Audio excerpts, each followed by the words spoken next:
Hi guys, hello everyone. I'm back. Okay, so today I'm back with another TFA update video. I know it's been a long time, long awaited, but guys, there has been so much going on, deadlines and things they need to turn in, preparing for it's been a lot. So let me get you guys updated, okay? I'm gonna keep this intro short. Let's just get right into it.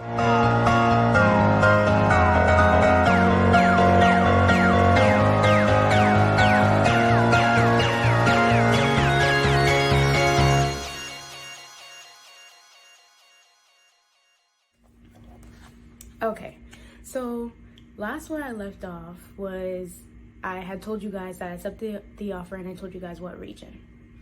So basically after that, I hit the ground running like, oh my gosh, okay, let me not get ahead of myself. So we accepted the offer on December 15th. Yes, December 15th.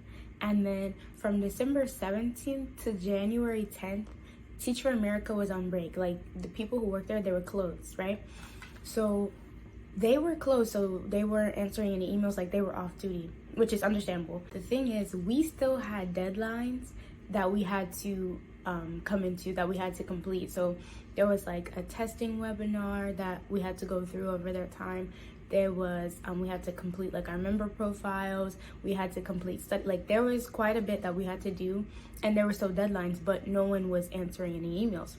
So that was crazy because it was like, okay, what are we supposed to do here, what are we supposed to do here? And then for the testing webinars, there was one I think the 4th and one I think the 6th, but of course they were closed until the 10th, and the links weren't working, so nothing was working. And by this point we had been added to like a member Slack, right? So when we got hired, they gave us our teacher emails, the TFA emails, and they also gave us like access to our team Slack, right? So there was being information sent in the Slack, there was being information sent in the teacher emails, there were deadlines and dates in the Google Classroom, because we also got added to a Google Classroom, and they were still sending information and updates to our old emails. But the thing is, the dates weren't corresponding. So there was being information sent here, and then we would check somewhere here, and it's like, these deadlines don't match. What deadline do we follow? And then they're like, oh, let's fix, like, when I tell you chaos, like chaotic. So it was really like, oh my gosh, because this is a lot. So basically, our deadline to accept was December 15th. And then the next deadline to accept is February 16th, right? So, but mind you, they were off for like an entire month in between. So basically, once they came back in January 17th, they had 1 month to get all of us, the new cohorts, the second deadline, because they do it by a deadline. So it's 1 DL, 2 DL, like all the way up to however many. So we're the second deadline. So they had 1 month to get us tested, to give us all the guidance, to get us on onboarding. Like they had 1 month to do that before the next one. So because of that, everything was like rush. So after onboarding, they finally like came back online, and then we had Zoom meetings with like our entire cohort. So my cohort was 19 new members just for the North Carolina area. So what they do is they break up the cohort. So once you accept your deadline, they put you in a group with people who are also going to the same region as you. So like whichever region you choose, you go into that region, and after that, it's no longer like the topical TFA staff or your recruiters that you're talking to. Now it's the people who are over that region. So one thing I do want to note is that one of the main reasons that I chose my region was because the lady who interviewed me, she was from that region, and I really vibe with this lady. Like I meshed with her a lot, and I was like, I would like to work with her, right? So while we were over the break, she sent an email out, and she was like, guys, I actually have to tell you that I accepted an offer in a different region, so now I'm moving. And I was like, what? Yeah, so then I was like, ugh. I'm still sticking with my region. I'm still gonna be in North Carolina, but I was just like, well, that's a bummer. But yeah, so when you're choosing your region, make sure that you choose it for yourself and that you know what you want to do, because people are gonna move, okay? But yeah, so we do the onboarding, we do the Zoom meetings, and the Zoom meetings consist of like us finding out the next steps that we need to do, us getting in contact with the tutoring people who are going to help us do our test, us getting to know our fellow cohort members, because these are the people who you're going to be going to the same region with. And for my region, North Carolina, we have 3 different like segments within it. So we have Charlotte, we have the Piedmont Triad, and then we have Eastern North Carolina. Instead of breaking up the Eastern North Carolina and the Charlotte Piedmont Triad regions, they put it all together. So we're with people who are going to be all over North Carolina rather than our specific region. So we're just getting to know these people, you know, getting to know what we have to do, how we're going to be doing everything. But mind you guys, nothing is set in stone because of COVID and because of like all the stuff that's going on. They don't know if they're going to have the pre-service sessions, which are sessions that help you like acclimate to the teaching life. So basically you go over the summer and you get trained, you get like really condensed, really intense training for like 1 or 2 months before you actually go into the school and you actually start teaching. So you get training on teaching principles and you actually get practice teaching students in like summer school and stuff. So we're all trying to figure out like, when do we need to move? When did we need to move so that we can be there for pre-service? But none of the dates are solidified. They don't know if they're doing it in person or if they're doing it online. They don't know when we need to be in North Carolina by. Like, everything is up in the air. So that makes it even harder, okay? But anyways, the next big thing that we have to do now is testing. So we've accepted the job, we've done our onboarding, we've met our cohort members, and we've met the people who are going to be over our region. So now we have to gear up for testing, because like I said, they have basically 1 month in between the next deadline to where they have to start mentoring them and getting them ready for testing and everything. And testing is very important, because if you don't pass your test, then you can't get hired. And TFA guarantees that everyone will get hired, so it's on you to pass your test. Depending on your school placement and your subject area, you have to take tests, whether you're in elementary school, middle school, or high school. You have to take specialized and specific tests for that. So they have to create an outline for everyone who's testing, and they have to put the test that they need to take as well as their login information and stuff like that, so that you can get into the testing materials. They do provide you with testing materials for study.com and for more metrics, and they give you other resources, but those 2 are paid subscriptions. But they have one account for everybody in your region, so you guys can just sign in with their credentials and you can access the site. So that was really helpful. Okay, for me, I'm in elementary school, so that means that I have to take a Foundations of Reading test from Pearson, and I also have to take a Praxis mathematics test. But for each person it was different. So if you're in high school, you have to take different tests. If you're in middle school, you have to take different tests, or if you're in special education. So depending on what you applied for and what you got, what placement you got, that depends on which test you have to take. So they have to create an outline for everyone with those specific tests, right? And the testing deadline is February 20th and February 27th, okay? So of course, like I said, we're hitting the ground running. Like, we have to go. So after the tutoring webinars, then we're supposed to set up one-on-one meetings with a lady in our region who's going to help us to get registered for our test.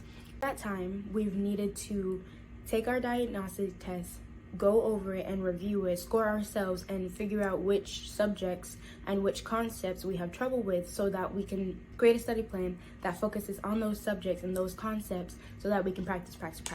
Because like I said, you need these tests to get a job. You need to pass these tests to get a job. And the thing about it is that you think it, because it's, for me, I was like, you know, it's elementary school, reading is elementary school math, but it's not about how well you can do it so much as how well you can teach it. And there's a lot of terminology that you just don't know unless you're a teacher. Like, there's a lot of specific stuff that's like, oh, okay, wow. So the practice reading test was 100 multiple choice questions and then 2 short answer questions. And when I took that diagnostic test, it took me forever to get it done, because I was just not focusing. Like, I could not focus. It was just like this and this, phonetics and phonological awareness and this, and like, it was a lot. So by this point, I'm like, I'm discouraged. I'm like, there's no way that I'm gonna do well in this exam.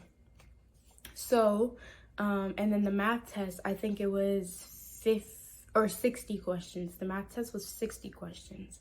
And then I took that and I was like, okay. So both of the tests was like, I didn't really do that well on. But then once you score yourself, you find out that like the actual score that you get is like a raw score, and then they have to do like this whole calculation thing to get your actual score. So once they translated the actual scores, I was like, okay, that's not that bad. Like, I still would have to like work and stuff and practice and everything, but it wasn't as bad as what I thought. But so then from those diagnostic tests, I created my study plan. I basically had to rate how well we did in each section and or on each concept, and then we had to say what we're gonna do to learn the content and the subjects and everything. And because, like I said, they offer the study.com and the Mometrics, it was a lot easier because they already had like planned lessons and everything like that that would help you to kind of learn the material. Got that done, and then it was just studying, trying to get ready, trying to break it down. So we created a study plan, and I'll probably like show you guys the study plan. I'll insert it, a picture of it. So this is what our Google Classroom kind of looks like. We have a home page, and then once you go into it, there's like a streaming page or a streams page where they just show all the new updates and all the new assignments that have been added. And so for the study plan, this was an assignment, and this is kind of how it looks like, the assignment. And basically we had to go in and go to the testing support plan that was sort of general that they created for everyone, and then you clicked into that and kind of found your personalized plan, and from there I added on and I created my personalized plan, and that's what I turned in. So here's basically just like an overview of my plan that included like each concept that was on the test that was covered, and it kind of showed what my rating was for it, what my plan was to study, what study tools was I going to use, and then what day that I prepare to be done by. So this is kind of the study plan that we created. I will say that Teach for America is really good because they provided resources to kind of figure out which way you learn best. So it was like whether you're kinesthetic, whether you're a visual learner, whether you learn best by hearing, like all of those things, they provided resources so that you can find that out first before you created your study plan, so you could do something that worked best for you. So the study plans were very helpful, and study.com was very helpful as well. So I created my study plan, and then I put the deadlines for the test. But of course, you have a range of dates that you can take the test, but the deadline is the 20th for the reading, and the deadline is the 27th for the math. So you have up until then, right? So now it's time for us to meet with someone in our region so that we can go over our study plan and we can get registered for our exams. So I'm like, okay, let me make sure everything I have is good, we're going. So I set up a time to meet with the person who's gonna help me set up my exam. And the morning of, she emails me and she's like, I'm gonna have to cancel. And I was like, like, what? And so she's like, I'm gonna have to cancel. Like, she was having health issues, which I completely understand. And she was like, basically we're just gonna register you for your test, so I'll just email you and get your information so that we can get you set up. And I was like, oh crap, because I really need to go over my study plan. So I emailed her back and I was like, is there any time that you have so we can go over my study plan, because I really need to go over it. And so then she was like, okay, we can find another time for us to meet. Like, she got back with me and we found another time to meet. And so I have a meeting with her. Basically, we set up my rating test, and so we make accounts and everything like that. And she sees my study plan. She tells me like what testing is going to be like. So basically, for the reading test, you have to take it in person at a testing center so that you can be proctored. And I did not know that. So I was like, oh, because nowadays everything is virtual, everything is online. So it's like, oh, I'll just take it proctored with honor lock or something. But it was like, no, you have to be in person. You have to be like there at the testing center.